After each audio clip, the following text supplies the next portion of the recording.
Hello and welcome. I'm Dr. Pam Spurr. You're here with me every fortnight on a Thursday at 2 o'clock on the men's and the women's radio station. Now, I want to remind you that you can follow us on all the usual social media platforms. When we go out live on a Thursday, you can comment from the men's radio station social media platforms. But of course, then when it's repeated Friday at 4 on both the women's and the men's radio station, it goes out as an audio radio show. Now, 2 weeks ago, you may remember I had a raging cold and a really bad cough. And 2 weeks later, I still have a really bad voice. So let's hope that my voice doesn't go. Now, I have two fantastic guests, and I'm delighted that they'll be joining me. The very first one is the CEO of Inspiration Engage International. She's a mindset and personal growth life coach who's appeared on The Apprentice and is a keynote speaker and social entrepreneur. On social media, you can find her at Melody_Hosseini and at melodyhosseini.com. And I'm delighted that Melody joins me now. Hello. Hello. Thank you so much for having me. Yeah, and you popped up a little earlier than I thought you would. I'm here, ready to go. Exactly. Melody, you've had such a career, and I just want to take you back to the time of The Apprentice Series 7. When I think you came up, see, there goes my voice already. Oh, no. When you came up with the team name Venture. Yes. God, Yes. You're taking me back now. Tell me about that experience and whether you feel it's kind of informed your career since that time. Thank you so much for the question, and thank you so much for having me. I'm so delighted to be here. So yes, The Apprentice is a really interesting time, really quite surreal. I mean, when I now hear the music, I'm just like sends like chills down my spine because it takes me back to those Wednesday nights when we watched it for the first time when it was on TV. I mean, we didn't get to watch it before, but Apprentice was something which I really pushed myself out of my comfort zone. I mean, anyone who does a TV show like that, unless you're going on just to appear on TV, you're pushing yourself out of your comfort zone. And yes. I mean, you'll know because, you've got experience in TV and things like that, but it is just such a strange experience, But yes, so 75,000 people applied, and I was one of the 8 women that they chose to go on the show.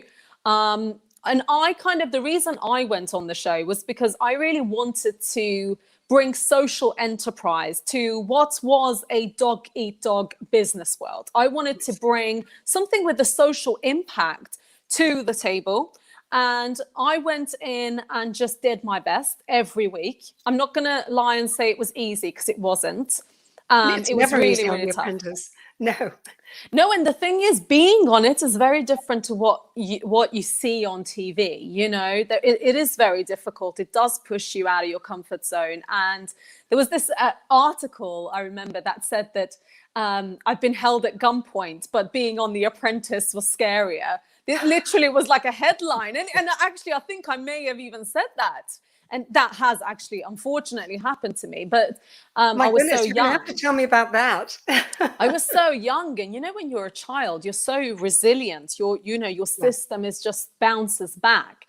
And it was when we were living in Sweden, because we are war refugees from Iran, and then I immigrated to Sweden. We fled to Sweden. I grew up there I lived there for 11 years. And it was an incident when I was 12 years old. My brother and I were home. Our parents owned a business and a restaurant, and sometimes they both needed to urgently be there and whatever. So my brother and I were home alone, and suddenly someone knocks on the door. My brother rushes and opens the door without looking to see who it is. Big mistake.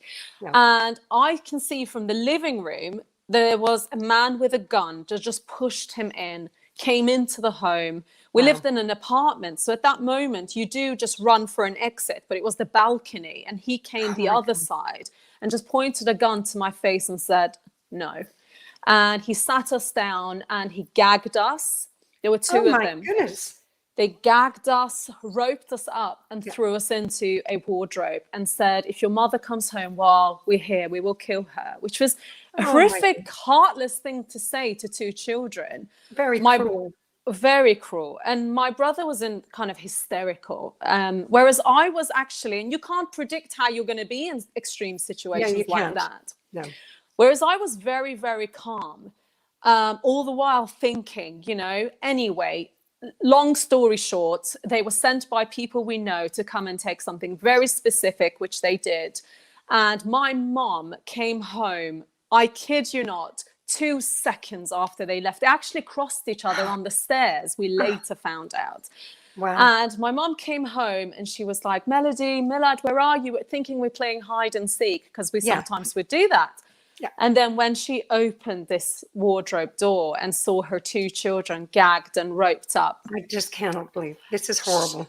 She just couldn't even undo us because she was in so much shock. She was just kind of walking around the house, like trying to just digest what had happened. Well, I undid us, the 2 of us at that point, ran to the phone. And it's so funny the way our mind works. Earlier that day, before someone knocked on the door, there was a new advert in Sweden for the new telephone number for the police. And at that crazy moment, that image came to my head and I called that new number. And anyway, they never caught those people. And, the next day I was like, I need to go to school. I've got projects to do, the geek that I was, and it's like, it's so funny how resilient a system you can have that you really aren't aware of. And sometimes in milder circumstances, you can think like you're in overdrive, whereas actually you're probably using a small percentage of what you're capable of using. Absolutely. And does anything trigger you for that? Or did you literally deal with the trauma and you just seemed to ride the wave and you just carried on with your life? It's a good question. I mean, in Sweden, they send you to psychological support automatically whenever any child has had any incident. And I went there and I remember the psychologist, she did different things with me and whatever. And then she said to the police report, she was like, she doesn't need to come back. I was unaffected to a large degree. But what does trigger me is any kind of game where you point a gun at me, even with your hand. It just kind of, I don't like that feeling. So going to something like paintballing or like even hide and seek, like if I feel someone's coming for me, I don't like that feeling. That's the only thing that really that has stayed with me, is that image of someone pointing a gun at you. I can't do any jokey things. But other than that, I'm glad something like that happened, if it was ever going to happen when I was young, because I think if it happened now, I don't think, because I think a lot and I've got children and so much to lose, I think as a child, you're just resilient. Your system just deals with things a lot better. At least mine did. So right. I would love to know how your mother dealt with it, because when one of my children was about 14, they were hit by a car who ran a Pelican crossing when it was red for the car. And they were thrown up in the air. They were smashed onto the pavement. I got a phone call, a passerby. It affects me more. I can understand. And she did so well. She never was traumatized. The only thing she didn't like is if you watch Casualty and someone gets smacked by a car, then she will turn away. Of course. I'm the one who was traumatized. Yeah. Yeah. So I wonder how your mother felt. Did she Well, I mean, carry that it'd be trauma? interesting for me to ask her, to be honest. I think because my mom, and like mothers, you'll know this, we just stay strong for our children, don't we? We protect them over you everything. Don't show them. So she's never actually told me, and it's never occurred to me to actually, because we've had so many things happen in our lives, unfortunately, so many ups and downs, that I think we've never really sat down and said, Mom, how did you feel? Because I think we just were like, because after that incident, we actually packed up everything and we moved to England. We started from zero. We were on benefits. My mom used to work night shifts. We were 3 kids. We just kind of started from zero in this country. And we just got on with it. You just get on with it. And that resilience kicks in. And it allows me now to do the job that I do, being a mindset coach and mindset speaker, is that I appreciate the human process. Because you yourself have lived it, and that allows you to really understand the complexity of how human beings function in terms of our mind and how we cope and what we think, and how important our attitude is, because it almost defines the outcome. Yes, a lot isn't in our control, like that incident. It's not my fault. It's not my brother's fault. It's not my mom's fault. It's something that was without our control.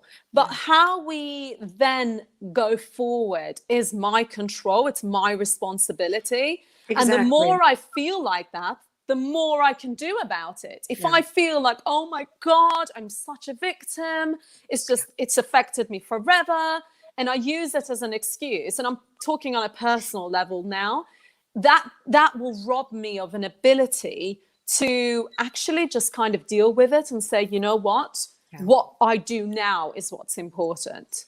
I think you're absolutely right. And it's very interesting. And I wish I had your mother here. Yeah, Any I do trauma too. I've had in my life, I've processed. And I know this child of mine that got hit by the car, how well they've done. And we've talked about it. But it is, with me, I'm worse about it. And I've never discussed that with her, because I don't want to add the way it impacted me. But when you see your child raced, in an ambulance after such a horrible thing. That wasn't their fault. That was someone else's fault. And they ran a red light and he lost his license and, blah, blah, blah. But I think it's different when you're a mother and you're just like, oh my goodness, this is my child, my baby, 100%. But you're so right. And I love what you've just said, because when my work as a coach, I'm always trying to empower people to see the power they have to move forward, process any trauma they've had, and the strength and abilities they have to become a survivor rather than go into victim mode, as you've mentioned. And I think there's a really big difference in empowering people. Yes, people have to embrace their trauma. They have to roll with it when it happens. They have to accept those emotions, the whirlwind of emotions that come. And once they've gone through that initial post-trauma phase, then, as you say, you start making personal choices.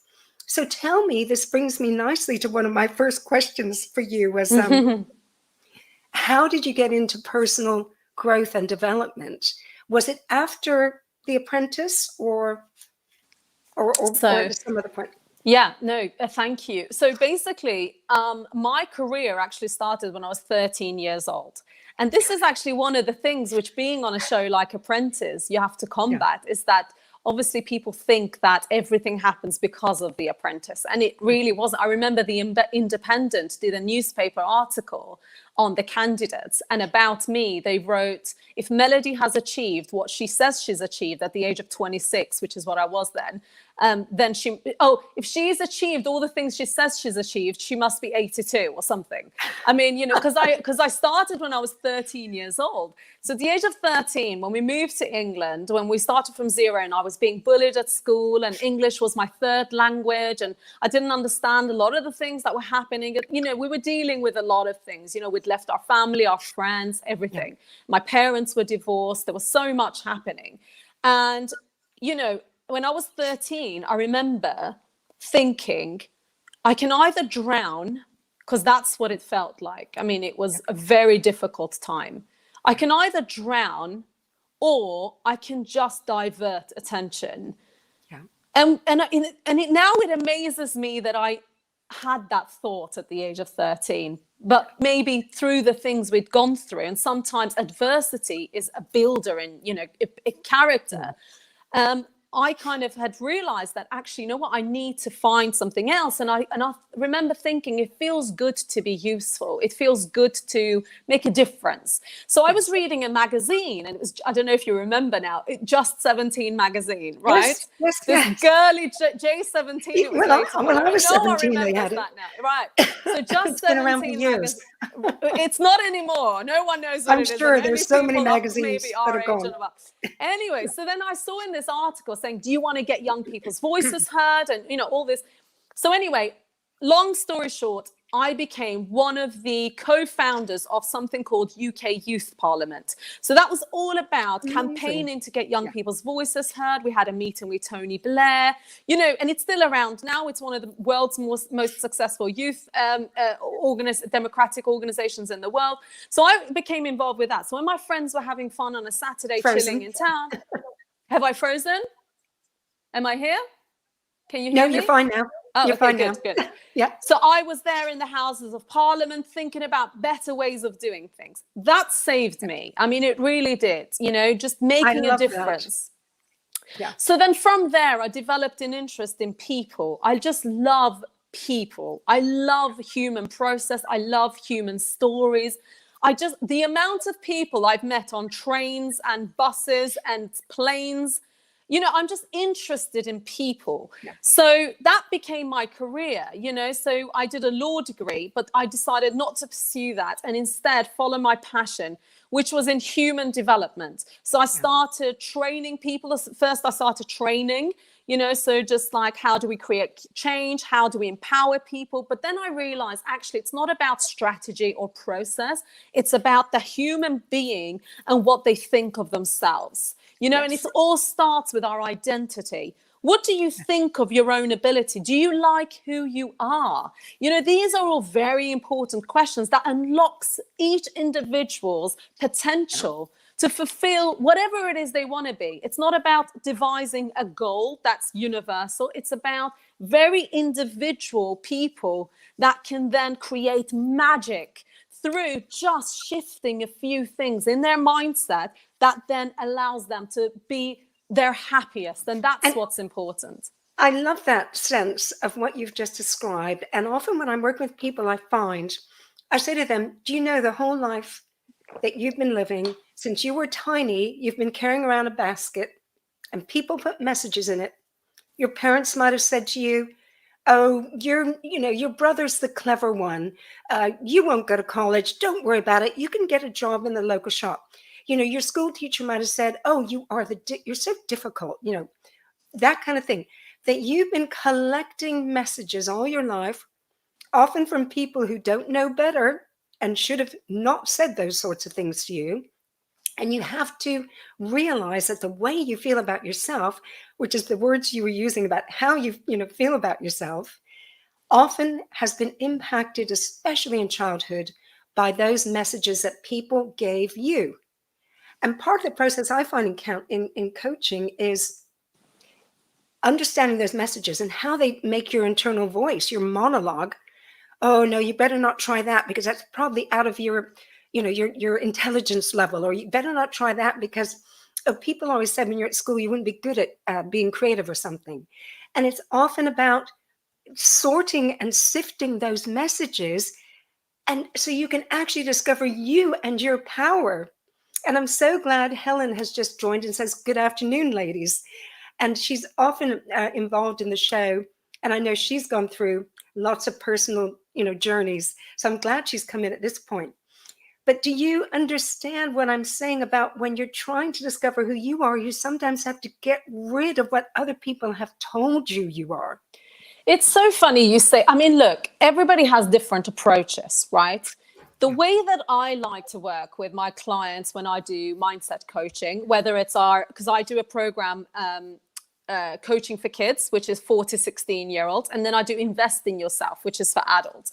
And whoever I'm working with, my approach is always, you know what, like that basket that you said, that basket shouldn't in our ideal world exist. Actually, the messages, and if there is such a basket, then the messages in it should be the ones you think of yourself, obviously, in an ideal world. And actually, the more we start, the starting point isn't necessarily in sifting through other people's voices. The starting point should be drawing up a vision of how you see yourself, because what that will do is, when you start in how you view yourself and what your capability is and what you want, if you start from you, then it will be a lot easier to deal with other people's dialogue and voices. Do you see what I mean? So I do. I do. Yeah. But I was going to say, though, is I often find, though, that people, their inner monologue is often reflecting built like of what that. their partner maybe is saying to them. That is so true. And it's even, as I say, a lot of critical messages get given to you in childhood. Yeah. But, you know, in the here and now, sometimes it's even a partner or a work colleague. And how do you get someone to, what is your coaching tips, let's say, for people who will be listening to the show tomorrow, for someone who is finding, oh, but all I can hear is that other voice telling me, no, you're not good enough. I was invited. What do you recommend? I'm always keen to hear that. I was invited recently, actually, to deliver a training at a college for staff, and I remember asking them, what was the question? Oh yeah, we were doing an exercise called My Passport, which I will actually talk. That this is one of the tips that people could do on a practical level. And I was saying to them, you know, what is your vision, and what is your, and all these things about your personal, you know, how do you see what are your traits? And then she was saying, I need to go and ask my partner. And I was thinking, this is a completely personal thing of how you view yourself. So if you need permission, almost, I don't mean permission in its loose sense of the word, you know, for someone to tell you, actually, you know what? I am a kind person. Do you think I'm a kind person? If you need that validation, and that's so deeply ingrained in the process of how you view yourself, then let's start there. You know, let's start looking at why that is. And you know, and actually, we need to give ourselves permission. You decide what picture you hold of yourself, and then you can't control what other people hold. So if another person, could be your mother, it could be your partner, it could be whomever, tells you, you know what, actually, Melody, I don't actually believe you're passionate. I believe you're XYZ. No matter what happens, nobody can impact on the picture. I'm very interested in what people think. Very interested. I absolutely, and being on The Apprentice, you know, kick that into full gear. I got 9 million views of what people think. But, you know, what people think, I can entertain, but it doesn't fundamentally change the picture I hold. And I have permission to view myself in that way. And that flags up to me good self-esteem, which is so important to how you feel empowered to see your potential. And it's really interesting to hear you say that. And that's something I say to clients. You know, you may have these other voices. Your partner may be saying you're not good enough, you shouldn't go for that promotion or whatever. But what do you think? Take them out of the equation. Let's start dealing with you. And I love what you've just reflected about yourself, because that's the goal we want to reach, where you have good enough self-esteem to combat those external voices, which may have their own agenda. And Helen's saying, yes, she likes that, what you were just saying, that yes, you have to get rid of those other voices and focus on you and have your picture. And I have a tool, actually. It's actually on my homepage on my website for free, melodyhosseini.com. If you go down, there's a tool called My Passport. And on this tool, it's a really simplified version of it. It's just, you know what, take a blank piece of paper, put it in front of you, write your name big at the top, and then answer some questions about yourself, such as, what is my vision? Like, what are my values? You know, values, what's the kind of the compass in my life that's guiding me? What's important to me? You know, what are my unique traits? what are my goals, like, and sometimes it's difficult for people to commit to that, like they find it a bit scary to even think. But the more you entertain your mind down that road with yourself, introspection is so important, that you're building this relationship with yourself, that you're allowing your mind to go and ask and then commit to a picture of you. And it doesn't matter if that picture changes. We can't all be the same. This is like an ongoing process, Absolutely. So you always check in with yourself. Every time you have a new experience, you may start a new job, you may become a mother or a parent, whatever. These are all things which affect you. So you go back and you introspect again, and you always build up. But you get to decide. You have the permission to think of yourself however you want to be. And you can't control what someone else, and they have a right to their own perception, because everybody looks through their own lens, which says something about them. And I hate it when people say, don't care what people think. We would live in a very dangerous world if we went around saying, nobody should care what people think. That's confidence. I think absolutely that's a dangerous thing. I care deeply what people think. Everyone should care what we all think. But what we think, and once you've built up that picture of yourself, can't fundamentally change what you think of yourself. And that's what's important. And it's really interesting what you say, because I used to ask clients to think in ink and get a pen to paper. Of course, now they're doing it on their iPads, and I haven't thought of a word to say, reflect, think in ink. So it's just think on your iPad or your laptop, whatever. And to do those sorts of things are so valuable, to write down your goal and then like the steps to it. I don't know how you tackle that, but I'm a firm believer in taking a goal and devising the small steps to it so people don't feel overwhelmed. Like they want a job promotion or they want to change career. That's a massive goal. Let's look at the little steps towards that goal. And how do you tackle that? Do you go in little steps, or what do you do? I have a client actually who he has a lot going on. He has a very, very successful career, and recently he's finished his job and then gone full full on with his business that he had, and there's a lot going on. He's recently got married and lots of things, and he sometimes comes to me quite overwhelmed, and and I say to him, there is a lot happening. Let's just take stock before you zoom in on what should we do about this issue and what should we do, and it feels like you're firefighting. Let's just take stock first. So what I do is I literally get the board, I draw a picture of him in the middle, and then we mind map. I said, tell me what's going on. What are the topics? So he's like, the business. Okay, the business, right? You've got your agency, you've got things happening. What else? I've got the X, Y, Z, right? So we get it all down. He said, he's moved house. Okay, so you're moving house, right? Get it all down. And I'm like, okay, right. These are 5 things right now. Okay, there's 5 things in your life happening. What's the time frame for the moving house? Oh, it'll be done by June. Okay, June. What's the time frame for da da da da da? I say, okay, right. So now we can see from this, we've got 5 things, 5 areas of your life. There are things happening in. Okay, but most of these you'll be done by. In his case, it was June, right? So after June, you've got quite quiet period. You can then get back to this and build this. And all of a sudden, he's like, right, you're right? And sometimes it's just before the steps and before zooming in, sometimes it helps to step back and just say, what's the bigger picture?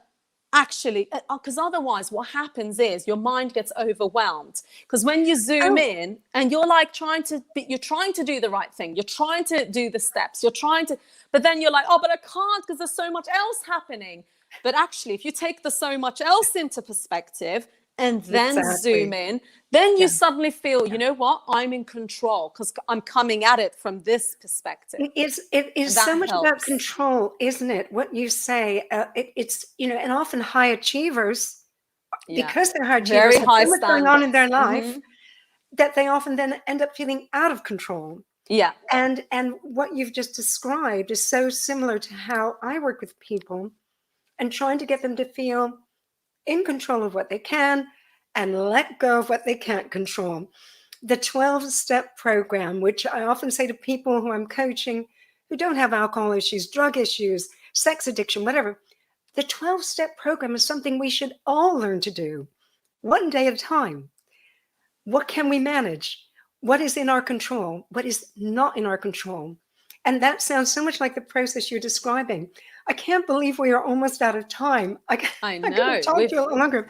Let me just get to, I know you work with groups too, but I just want to keep it on the individual level because we have our time short. To anyone who listens to the show tomorrow, what would you say? What's the first goal to change your life in whatever way you're hoping to change your life? What do you say? What is the first step? I think the first thing to say is that we are living in very difficult times, actually, and it shouldn't be understated. You know, a lot of people are struggling within themselves. There's a lot of change, and people get affected by that. So as much as, you know, people like us who are motivational speakers and whatever, I can say, you know, oh, you know, just do this, do that, do that. Everyone's starting point is different, and I empathize and appreciate that. Everyone's you know, step forward will look differently. So you do what is right for you. But one thing I would say is, no matter how you're feeling, just sitting down and checking in with yourself. Who am I and what do I want? Start there. Excellent. Just ask yourself and give yourself the permission to actually answer that and then write it down. And that, I think, is a great starting point because it starts with you. So when you know the answer to that, everything else happening in your life can be slotted into the right place. Well, that's excellent. And a very quick question. What shade is your nail varnish? It is a kind of a pink. Mine is too pale. I love that color. What brand is it? That is not the color I was in. There's a whole story to these nails. I love that color. We don't have time for the story. Oh, darn. Yes. No, I can't tell you the story, but this is the end result. Well, listen, been a pleasure. Thank you. People can find you at melodyhosseini.com, on social media at melody_Hosseini. And I strongly advise they get on board and follow you. Excellent advice. Thank you. It's been a pleasure. On the show again. Thank you for your time. Oh, thanks so much. Take care. Thank you for having me. Thank you. And Helen says, great color. Now, I'm delighted my next guest is going to be joining me all the way from New York. She's a professor of neuroscience and psychology at New York University. She's the author of a brand new book, and it's called Good Anxiety: Harnessing the Power of the Most Understood Emotion. On social media, she's at W.A. Suzuki, and her website is wendysuzuki.com. And I hope she's here now. Hello, Wendy. Hello, how are you? I'm so well, and I'm so glad that you are doing fine because of all the reports of the terrible weather in New York City. Yes. And I know when we spoke earlier, you're okay. And I'm so glad that you're not even disrupted with your electricity even, you know. Yeah, fingers crossed. I'll have good connectivity for the rest of this interview. But yes, we're definitely ringing out in the city. And it was just this surprise flat. I was getting flash flood warnings all through the night, including at 3 a.m. So it was a big one. But I think there's we're recovering now. That's great. Now, before we get into talking about your book, I first want to know, what was your journey into this particular field of neuropsychology and neuroplasticity and anxiety? Tell me about that. So I have a very, very specific journey into my interest in neuroscience, and it happened the very first day of my freshman year at university. I was at UC Berkeley in California, and I took a freshman seminar class, which is a small class with just 15 students and a full professor talking about his or her, passion. And the class that I chose was called The Brain and Its Potential, taught by who turned out to be an extraordinary teacher, Professor Marion Diamond. And she was very dramatic and not just an amazing teacher, but she had a showwoman in her, and she had a hat box at the front of the classroom. And she told us that the brain, our brain, the one in our heads, is the most complex structure known to humankind. And as she was regaling us with all the things our brain did for us, she opened that hat box with her gloved hands and she pulled out a real preserved human brain. Wow. And the freshmen went, never seen one of those. So learning about the brain and her studies of brain plasticity, which is the brain's extraordinary ability to change and adopt to the environment in which you put your own brain. Yeah. I said, I want to study that, and I want to be just like her. And so she became my role model to this day. She is the most extraordinary teacher that I've ever had in the classroom. And to this day, I continue to study brain plasticity. Isn't that wonderful when someone, creates such a zest for a topic? Yeah. I remember my high school psychology teacher. I wanted to be a medical doctor. There's a lot of medical doctors in my family. And my high school psychology teacher was so great. And then I went on to do physiology anatomy, freshman, could not bear even dissecting the cats that we were first given. Yes. And I said to my parents, I can't even dissect a cat. I mean, I've always had cats, cat and dog lover. I said, there's no way I can dissect a human. I couldn't have coped if I'd seen that brain that you saw. And I was thinking back to my psychology professor, my psychology high school teacher. And I thought that is another subject that he just, even though I've been thinking medical school, I went back and thought, no, he was the best, teacher in high school that I had. So the same thing, he inspired that sort of thing way back at the high school level. Yeah. When I realized there was no way I'd ever be a medical doctor. So it's always nice to hear someone else having such a inspiration from a teacher. Yeah. We don't celebrate them enough. Exactly. So I know she has inspired so many people, if not to become a professor themselves, then just to love the science that she was sharing with us. So I totally agree. Now let's get on to the subject of anxiety. Yeah. It almost feels, pardon me, I warned you, I'm going to lose it. Yes. It's almost like we have, sorry, I'm going again. This happened 2 weeks ago. An anxiety plague. Yes. So tell me about that. Yeah. So I have to start with the fact that I wrote this book before the coronavirus started. So, and I came on to this topic of anxiety simply by looking at the students surrounding me, my undergraduate students at New York University, and just feeling and seeing much higher levels of anxiety and test anxiety than I had seen before. And it wasn't just them. It was myself, noticing it in myself, in my colleagues, in my friends. And even before the coronavirus started worldwide, do you know how many people raised their hands, how many Americans raised their hands when asked, do you feel anxious? I can imagine it's a huge number. Please tell me. It was. This was before the pandemic now. 90%. 90% of Americans raised their hands identifying with suffering from anxiety. And of course, those levels have gone up.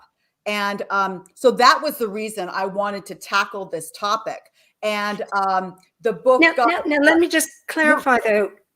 Can you retrospectively compare that to, like, say, 2 decades ago, like studies of anxiety? How many people, say, in America would say that? Is there any comparable work to maybe show that over the last couple of decades this has gone up?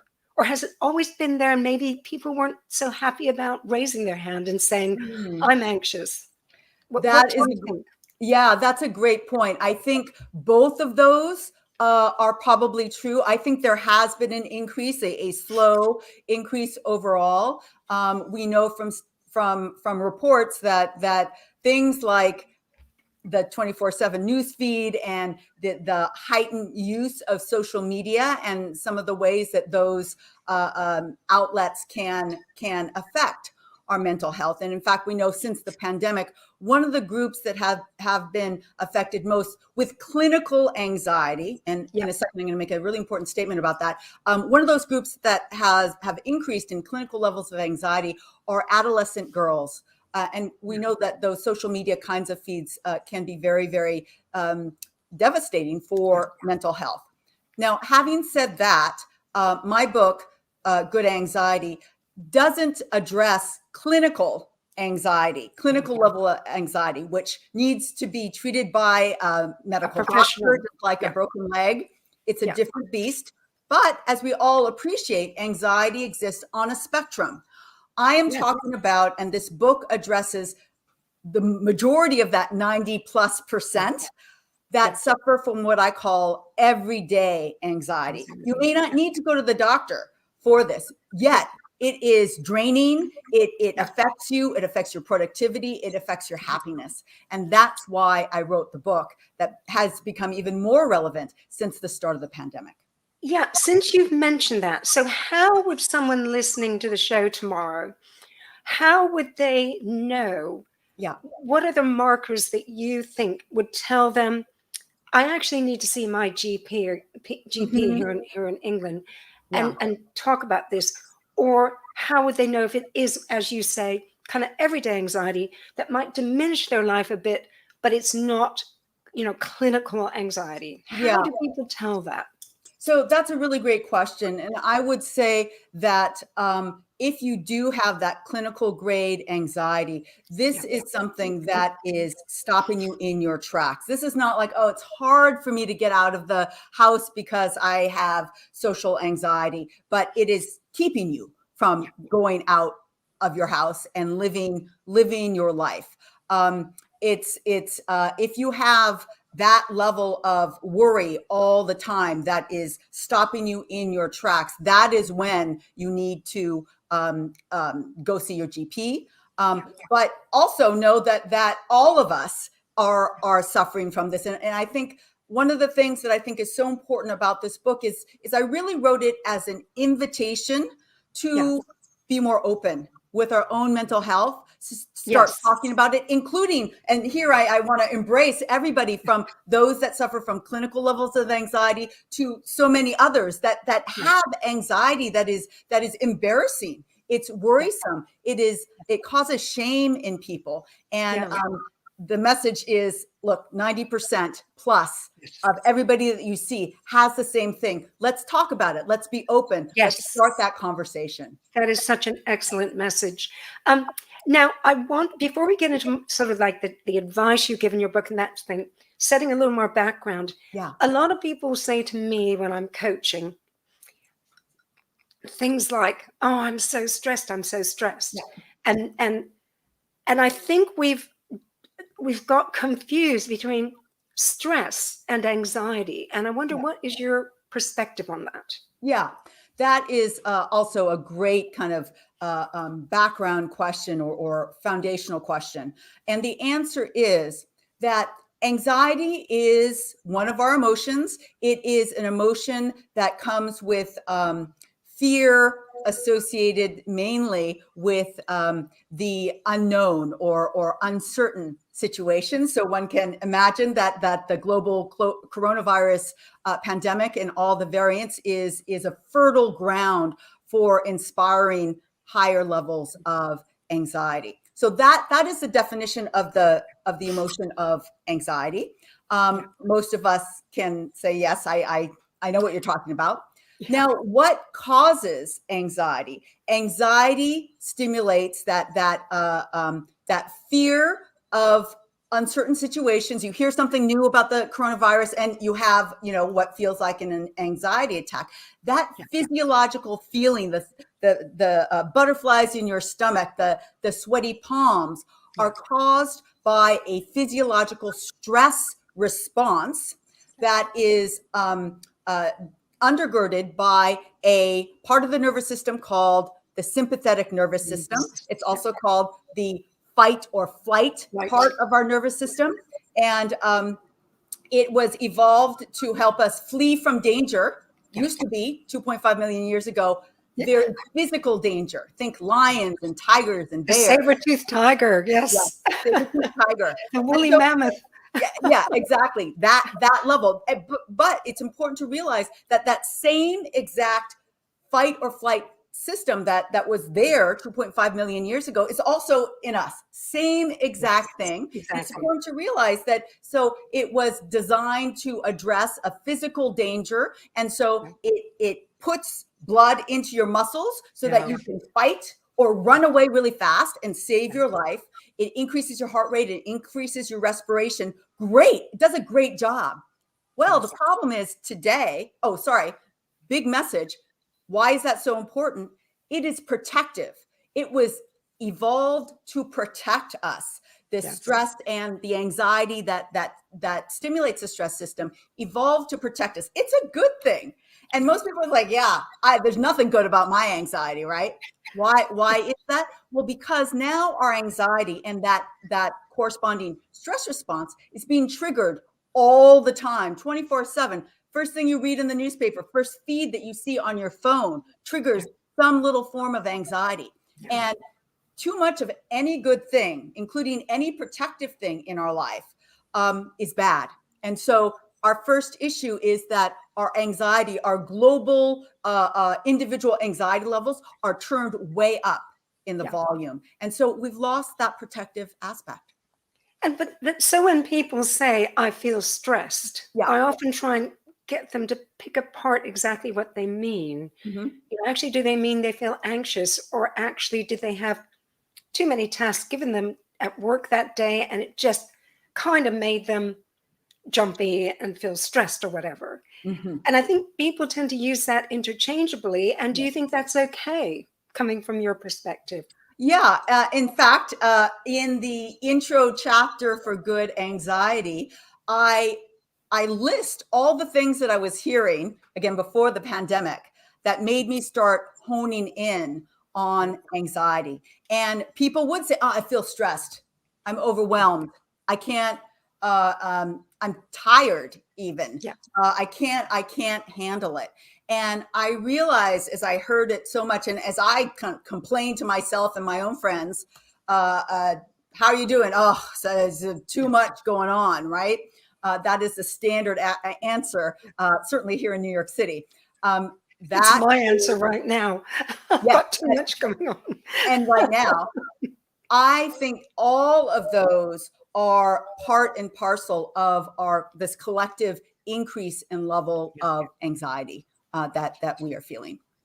Now, when I'm talking to, say, a coaching client, I often talk about the old bell-shaped curve of anxiety. Yes. And I say, a little bit of anxiety is a good thing, and it keeps you on your toes. Let's look at why it's kind of spinning out of control. So as you say, there's this kind of spectrum. Yes. And that bell-shaped curve is in it, where, your performance decreases when that anxiety gets too high. Right. Now, how can people early in, say, feeling anxious, they've had a difficult time at work, let's say they're having a difficult time working remotely because of COVID, what are the first steps you recommend in your book in dealing with those feelings that maybe then will get too high and, everything's, it really affects their performance at work or in their relationship or whatever? Yeah. So that is a great place to start. And in fact, I spend a lot of time talking about that in the book. What is the thing that I could use right now? I'm starting to get anxious. I'm about to go on the Dr. Pam Spurr show, and I want to make sure I'm giving good answers. I don't want to go on the other side of that bell curve, which in fact is we have that exact bell curve in the book, explaining exactly what you just articulated there. So how do I do that? I'm starting to get a little bit nervous. The best way to quell those feelings of anxiety so it doesn't spin you over the top of that bell curve is to activate the equal and opposite part of our nervous system to that sympathetic fight or flight response that is increasing cortisol and making our heart rate go up. That part of our nervous system is called the parasympathetic nervous system. And the best way to activate that immediately is deep breathing. Why? Because what does it do? It decreases our heart rate. It decreases in depth. It increases the depth of our breathing, and it actually brings blood back to our digestive and reproductive systems. I can't do that consciously. I can't decrease my heart rate and change my blood flow consciously, but I can deepen my breathing consciously. And I love to recommend 4-part or boxed breathing, which is a 4 count on an inhale, a 4 count holding it at the top, a 4 count on an exhale, and a 4 count holding it at the bottom. Oh, I like those numbers, because I was doing a kind of a co-coaching session with a couple other coaches to learn about techniques like a year or two ago. And the person was advocating, the 4 count breathe in, then like a 7 count hold and an 8 count, release of breath. And I just couldn't get my head around those numbers, because like I'm a runner, and although I'm struggling with this terrible voice issue since that horrible virus, I've got really good breath control as a runner. I've run all my life, and I couldn't do the breathing out for 8. I was like, and I'm so glad you do the 4 technique, because that's what I would recommend. Okay, good. I'm not doing this right. I can't do it, but I'm really pleased to hear that. Yes. So it's great. And I would say that it can also work even if you've kind of gone down to the depth of an anxiety attack. Now, what do I recommend? Give it a try. You don't want to try it for the very first time in the middle of an anxiety attack. Try it when you're feeling better, just to get into the groove of it and feel. I can't believe every single time I do it for a group, you can hear me get more relaxed as I just lead it, because you force yourself to slow down. And it really is this immediate effect. So that is the first way in. The second way in is physical activity. I also have studied in my lab the effects of physical activity, and while breathing is kind of immediate, I can be breathing while you're asking the question if I'm starting to get anxious, and so it's kind of invisible. You can do it by yourself. Physical activity is also very, very powerful. You can go take a walk. I can't do that in the middle, but walking outside, walking up and down the stairs, get your heart rate up just a little bit. That literally gives your brain what I like to call a wonderful neurochemical bubble bath of dopamine, serotonin, and noradrenaline. You see, I'm loving this, because when I've worked with phobic clients before, the very first thing we talk about is breathing and relaxing the big muscle groups in the face of your phobic stimulus.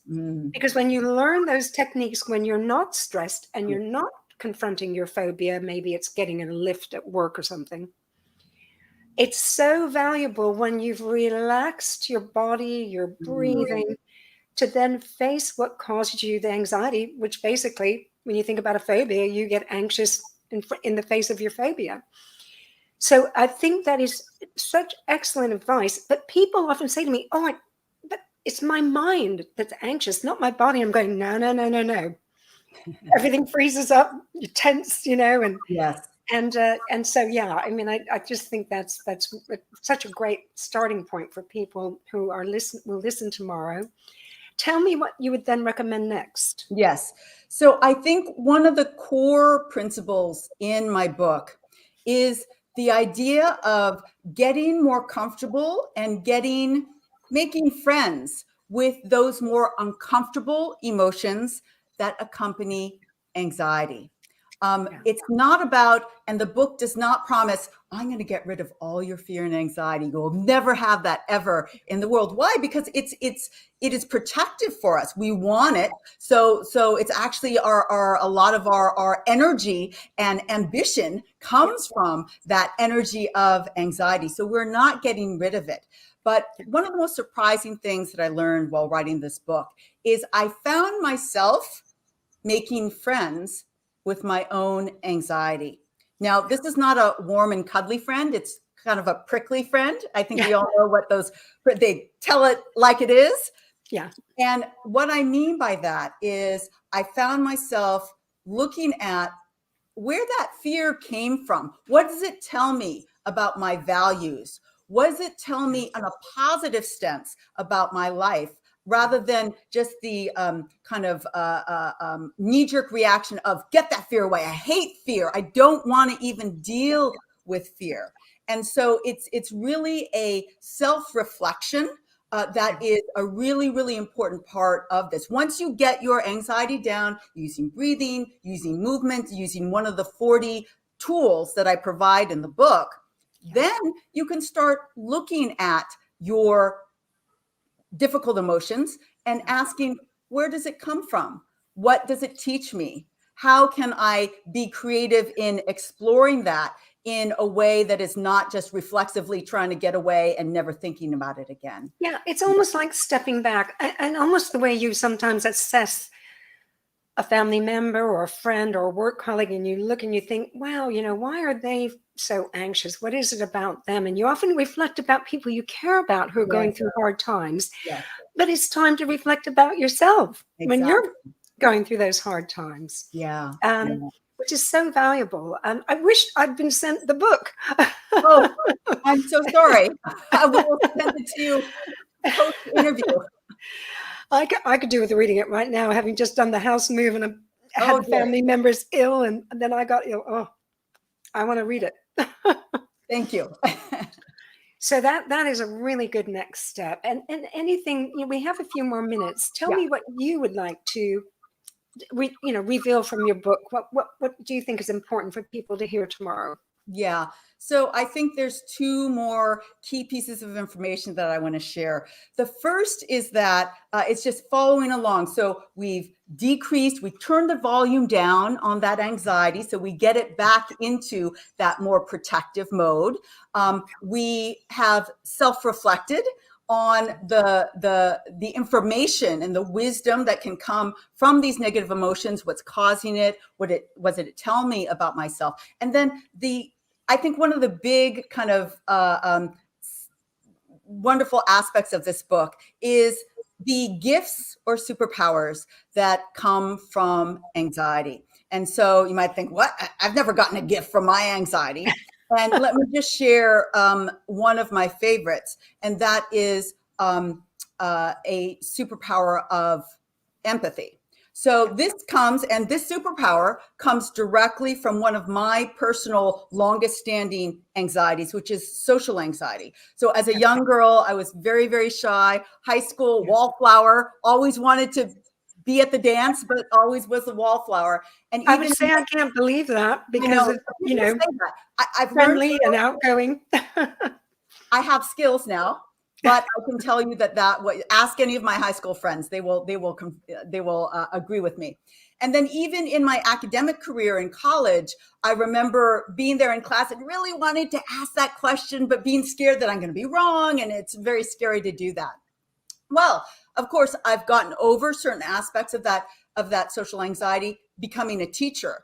And I realized that particular anxiety has become one of my teaching superpowers, because even unconsciously, and this is something I learned while writing the book, I realized that because of my deep experience with being that shy, awkward student that wanted to participate, I found that from day one, I always tried to arrive early, have more casual conversations before class, after class, in case that, there's so many students I know that wanted to ask questions and wanted to be the Hermione Granger. And I love the Hermione Grangers in my class, don't get me wrong. But I was doing that because I could so empathize with their feelings. And I realized that became my own personal superpower.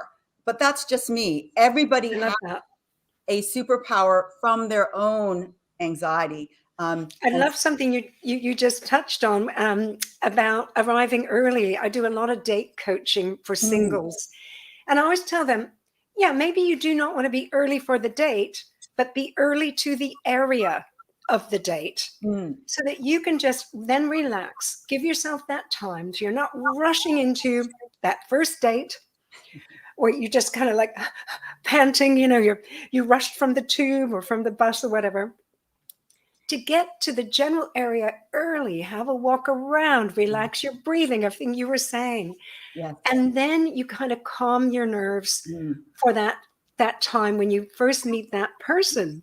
So yes, arriving early, but you don't have to show them. You don't have to let them know you were there 10 minutes early. Yeah. You just get to the vicinity and then you can calm yourself down.